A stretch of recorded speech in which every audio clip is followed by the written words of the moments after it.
آج کی بڑی اور دھماکے دار خبر تو یہی ہے کہ میاں محمد نواز شریف نے جناب آصف علی زرداری کو ٹکا سا جواب دے دیا ہے، اور اب جو زرداری صاحب کا دبئی مشن تھا وہ مکمل طور پر ناکام ہو گیا۔ میاں نواز شریف سے کیا ڈیمانڈ کی تھی اس پہ میں آپ سے بات کروں گا، لیکن اس سے پہلے دو تین چھوٹی چھوٹی خبریں کہ گلگت بلتستان کے حوالے سے کہ پی ٹی آئی کا وہاں سے جو آخری مورچہ تھا وہ ختم ہو گیا ہے۔ وہ بھی جو وہاں پر جو زیادہ پریشان کن بات ہے پی ٹی آئی کے لیے کہ وہاں پر جو زیادہ مطلوب لوگ تھے، جیسے مراد سعید ہیں، عثمان ڈار ہیں اور حماد اظہر ہیں، اور اسی طریقے سے صوبہ کے پی خیبر پختونخوا کی آدھی سے زیادہ قیادت اور ایم پی ایم این اے وہاں پر پناہ لیے ہوئے تھے، اور اسی طریقے سے پنجاب کے بے شمار لوگ اور ضلع میاں والی کے اور راولپنڈی سے راجہ بشارت صاحب، یعنی اس طرح کے لوگ جو وہاں پر پناہ لیے ہوئے تھے، اب ان کی گرفتاریاں عنقریب ہونے والی ہیں، اور یہ چند دنوں کی بات ہے کہ سب لوگ گرفتار ہو جائیں گے۔ تو گویا اس ہفتے زیادہ گرفتاریاں ہوں گی۔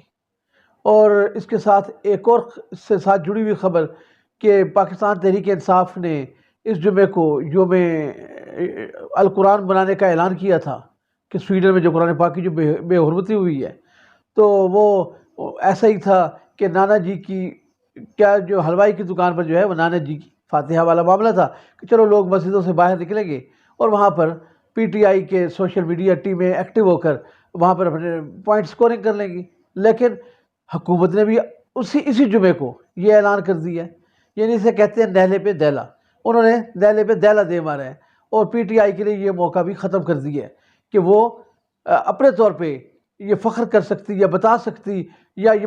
پوائنٹ سکورنگ کر سکتی کہ اس کی پارٹی کا وجود ہے، اور پورے ملک میں انہوں نے یہ مظاہرے کروا دیے ہیں۔ تو اس طرح اس عمل میں حکومت بھی شریک ہو گئی ہے، تو اس طرح یہ موقع بھی ضائع ہو گیا ہے۔ لیکن اس کے ساتھ ساتھ ایک اور خبر،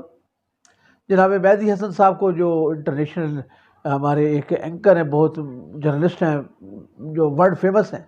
ان کو عمران خان صاحب نے جو انٹرویو دیا، تو اس میں عمران خان صاحب نے جو اس میں جو کلابازیاں لی یا یو ٹرنز لیے، تو اس پر خیر حیرت کا اظہار تو نہیں ہے، اور نہ اس پر میں بات کرنا چاہوں گا۔ اس پہ قوم نے خود فیصلہ کرنا ہے کہ خان صاحب کے دور میں کیا ہوا اور کیا نہیں ہوا، لیکن میں صرف اتنی بات کروں گا کہ میڈیا پر جو قدغن عمران خان صاحب کے دور میں لگائی گئی، اور جس طریقے سے صحافیوں کو بلیک میل اور ہراساں کیا گیا، اس کی نظیر اس سے پہلے نہیں ملتی۔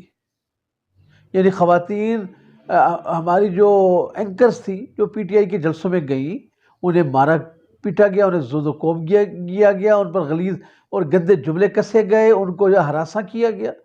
اور انہیں بہت برے طریقے سے لتاڑا گیا وہاں پر۔ اور اس کے بعد میڈیا ہاؤسز پر حملے ہوئے، یعنی ہر روز جب خان صاحب کا 126 دن کا دھرنا تھا ڈی چوک میں، تو قریبی جیو اور جنگ کا آفس تھا، تو وہاں پر یہ ہر روز جا کر پتھراؤ کیا کرتے تھے، صحافیوں کو وہ ڈرایا دھمکایا کرتے تھے، انہیں گالیاں دیا کرتے تھے، اور بے شمار صحافیوں پر حملے ہوئے، یعنی مطیع اللہ جان سے لے کر محسن بیگ تک۔ خان صاحب کے دور میں تو یہ کام تھما ہی نہیں ہے۔ اور جناب ابصار عالم صاحب چیئرمین پیمرا تھے، اور ان کو جس طریقے سے بلیک میل کیا جا رہا تھا اور ٹیلی فون کر کے دھمکایا جا رہا تھا، ان کے پروگرام کو روکا جا رہا تھا، اور ان کو کام کرنے سے منع کیا جا رہا تھا، تو یہ باتیں کس طرح کوئی ان کی تردید کر سکتے ہیں؟ تو خان صاحب بھلے کہتے ہیں کہ میرا دور بڑا سنہری دور تھا اور میرے دور میں کوئی پابندی نہیں تھی، تو اس پہ لوگ ہنسنے کے سوا اور کیا کیا جا سکتا ہے؟ تو اور ساتھ ہی انہوں نے ایک اور بات بھی بڑی دلچسپ کی ہے خان صاحب نے اپنے دور کے حوالے سے، یعنی ان کے یو ٹرن پہ یو ٹرن ہے، اور اس پر کوئی وہ پچھتاوا یا مذائقہ نہیں ہے۔ مہدی حسن کو انٹرویو دیتے ہوئے خان صاحب نے ایک بڑی عجیب بات کی ہے، اور یہ بات کہتے ہوئے انہیں ذرا سا ملال نہیں تھا، انہیں پریشانی تھی، یعنی جس چیز کو مسلسل وہ اپنے جلسوں میں لے کر وہ بات کر رہے ہیں، اور جس پر وہ احتجاج کر رہے ہیں، اور جس پر لوگوں کو وہ ایکٹیویٹ کرتے ہیں کہ ملٹری اسٹیبلشمنٹ اور پاکستان کی اسٹیبلشمنٹ کیوں اداروں میں مداخلت کرتی ہے، انہیں نہیں کرنا چاہیے، اور اسی کے لیے وہ جدوجہد کر رہے ہیں۔ یہ ان کا ایک بنیادی ان کا نعرہ ہے، اور جس کو لے کر وہ چلتے ہیں۔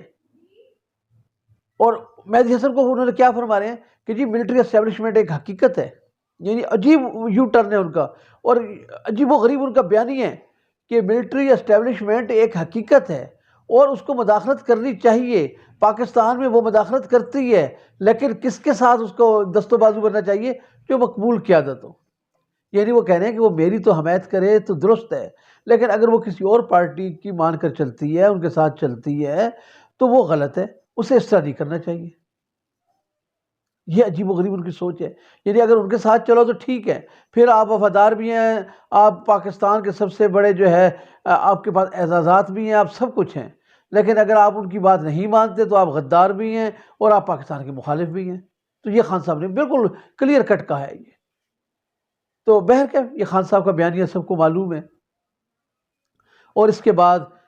ایک جو چھوٹی سی بات ہے، لیکن یہ انتہائی افسوسناک ہے کہ آج پاکستان کے پہلے منتخب وزیر اعظم جناب ذوالفقار علی بھٹو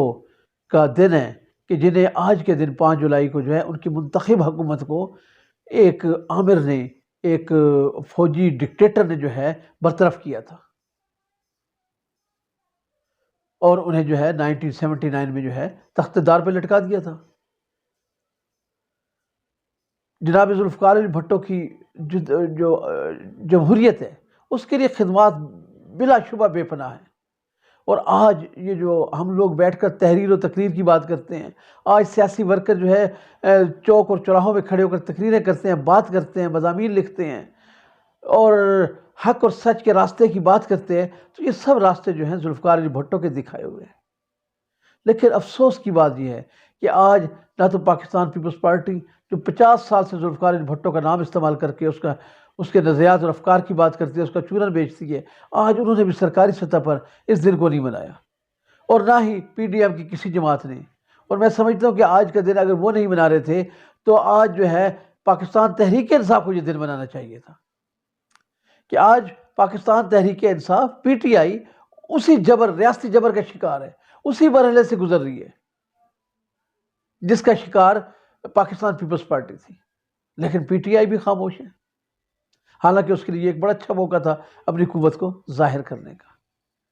بہرکیف یہ ان کی اپنی سوچ ہے، اور اس کا فیصلہ میرے قارئین کریں گے کہ وہ کیا انہوں نے غلط کیا اور کیا ٹھیک کیا ہے. لیکن میں جو آج کی جو سب سے بڑی خبر ہے کہ جناب آصف علی زرداری صاحب کو میاں محمد نواز شریف نے آئندہ جب بھی الیکشن ہوں گے اس میں مرکز میں کسی بھی قسم کا حصہ دینے سے انکار کر دیا. یعنی پہلے بات چیت چل رہی تھی کہ دونوں جماعتیں مل کر حکومت کریں گی، تو میاں نواز شریف نے انہیں صاف صاف کہہ دیا کہ بھائی جب